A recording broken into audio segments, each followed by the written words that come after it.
All right, what's up, everyone? Today we're back with a knockout hour. Today we have a very special guest, a two-time performance of the night winner and current UFC flyweight Nate Maness.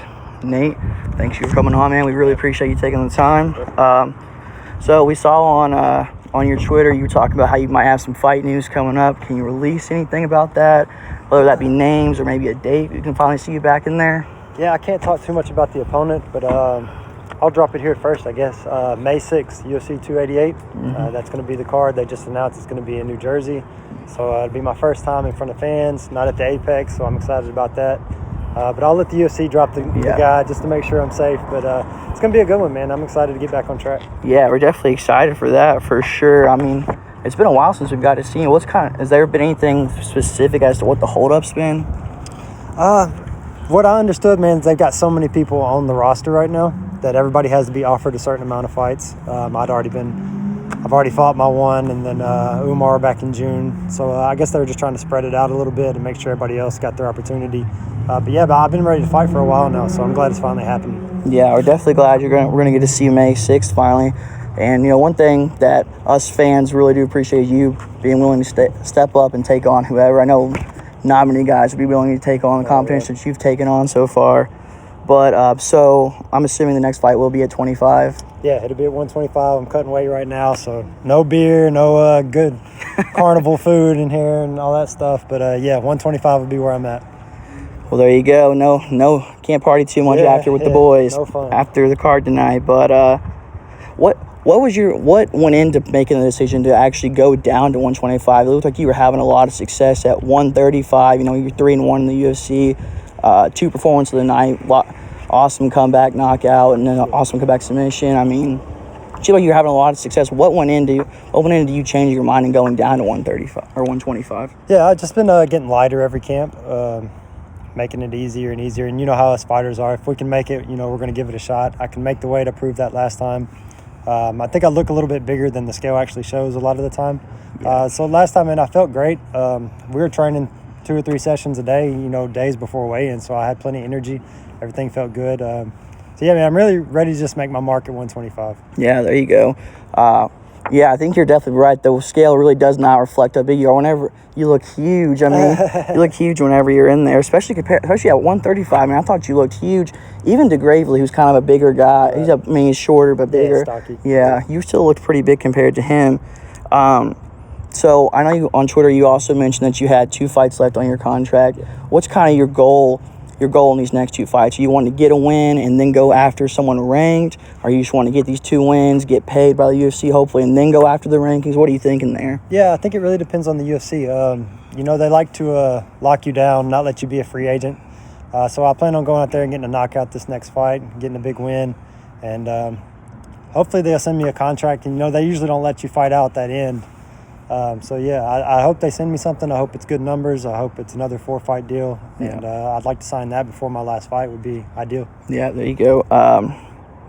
What are your long-term plans? Obviously, probably this contract, you're going to fight it out at 25. Do you think you're going to stay at 25? I know you fought in 4 different weight classes throughout your pro time. So do you see yourself staying at 125 long-term? I know you said you're walking around lighter and lighter and lighter. But do you think your body long-term will be able to handle that cut every single time? Or do you think you're going to have to move back up to 35 or maybe even 45 one day? Yeah, God willing, win some fights, get these contracts. I think I can definitely make 125 for the next 2 or 3 years. Plenty of time to get to that belt. And once I accomplish that, 135 will probably be what's next. I don't think I'll ever hit 45. That's some big dudes up there, man. You got Max Holloway cutting from 180, 190. There's some big dudes. Anything under 135, I'm down for. Yeah, I agree with that. There definitely are some big 145ers. Yeah. You're pretty tall, though, for being a 125er, I feel like. I'm the same height as them, 5'10". I think Max might even be a little shorter than that. I think I have a longer reach than he does, too. But guys just pack on the muscle, man. I'm at like 150 right now, so, I'm not really a big guy. Cutting from 180, it's a little different, so it's not for me. For sure, man. So recently we saw on Twitter you had some back and forth with one of the fighters who was saying that he didn't want any part of facing you unless it was for a ranking, and then he went out there, didn't get his hand raised, but he did look good even though it was short notice. So do you have anything you want to say about that? Obviously I'm not going to get too personal with it. Yeah, man, he wanted to fight on the April 8th Miami card. I had been looking for a fight, so I said I'd be down to do that.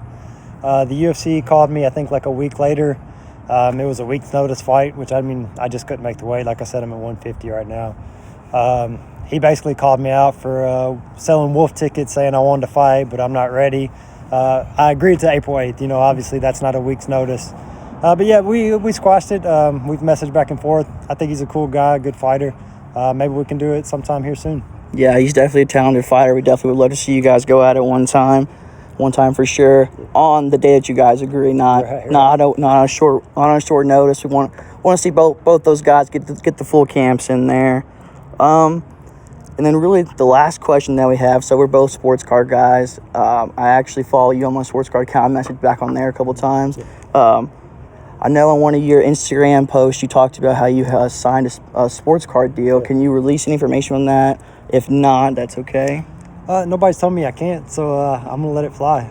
Panini actually messaged me. I've filled out the first 2,500 signatures, so I guess they're getting those things printed and things like that, but it should be out later this year. Yeah, that's exactly what I was hoping to hear. We collect those sports cards from Panini with the Prism and stuff, and actually we'll be posting this video in our big Facebook group that we're in, so I'm sure those guys will be happy to hear that, man. About it.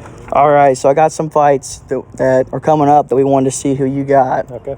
Yeah, let's do it. We picked probably the five or six of the ones that we thought were the most entertaining ones coming up. We're excited for. So, you ready to get into this? All right. So the first one, you got Peter versus Merab. Oh man, I was a big fan of Peter. I didn't think he was going to lose to Sean O'Malley. It's kind of dropped me down a little bit. I think I'm still going to go with Jan though. I think he's just too complete. Merab's going to try to get the takedowns, but I think Peter can stop that and win with the striking. Yeah, as long as he doesn't give up his back like he did against Aljamain, I think he's got a hell of a shot for sure.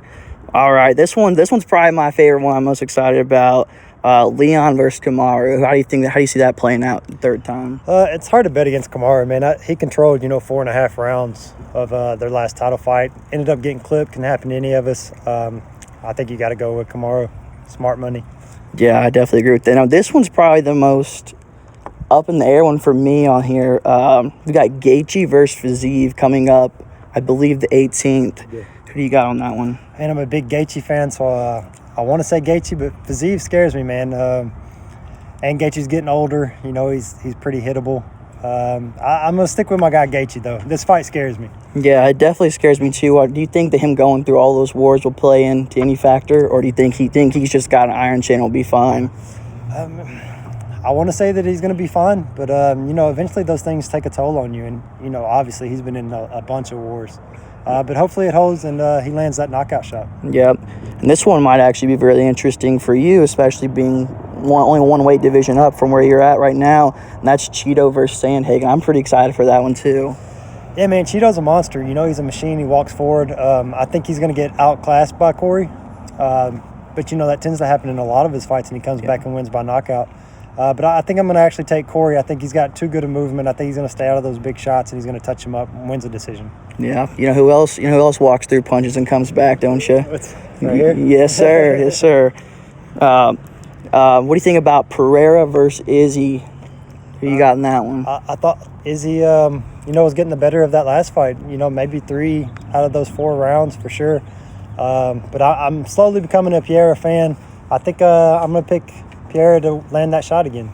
Yep, yeah. There you go. And then last, probably the one that a lot of the fans are most excited for, Michael Chandler versus Conor McGregor. Who do you think has got that, and how do you think Conor looks when he comes back? I've been seeing a few clips of him from the Tough House. I just don't like the boxing style that he's got. When he first come out, he had more of that karate stance. But I am a fan of McGregor, so I'm going to pick him, and I hope to see him in good form this coming back. Yeah. It'll be interesting to see if Michael Chandler will be willing to stand with him like he has been some other guys. He did it with Poirier, and it kind of backfired him. Then he started to shoot for that takedown. So I wonder if he'll revert to that once he moves back to Conor. So, but that's really all we have. Nate, is there anything else you want to say to anybody? Yeah, man. Shout out to my head coach here, Brad Cummings, Josiah McNelly, up and coming guy. He's all right, I guess. But yeah, man. May 6th, UFC 288, Mayhem's coming. Newark, New Jersey. I appreciate you guys' time, man. Yeah, Thank you. Appreciate you, man.